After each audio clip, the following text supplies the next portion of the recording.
అర్జునుడు గొప్ప ధనుర్ధారుడు కాదు. ఆయన కంటే గొప్పవాడు ఒకడున్నాడు. కానీ అతను ఒక భయంకరమైన మూల్యం చెల్లించాడు.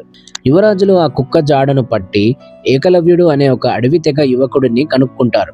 ద్రోణాచార్యుడు ఆశ్చర్యపోతాడు. అతను రాజవంశానికి చెందినవాడు కాదు అని అంతకుముందు ద్రోణాచార్యుడు అతన్ని తిరస్కరించాడు.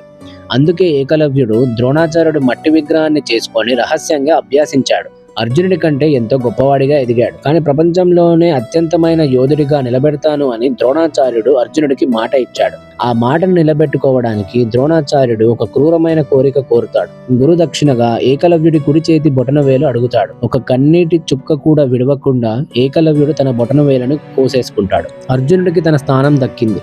కొన్ని సంవత్సరాల తర్వాత యువరాజులు పెద్దవాళ్ళై వారి విద్యలను ప్రదర్శించడానికి ఒక గొప్ప సభను నిర్వహిస్తారు. కానీ అనుకోకుండా బంగారు కవచం వేసుకున్న ఒక యోధుడు ఆ రంగానికి వస్తాడు. అతను ఎవరు? మీకు తెలిస్తే కింద కామెంట్ చేయండి.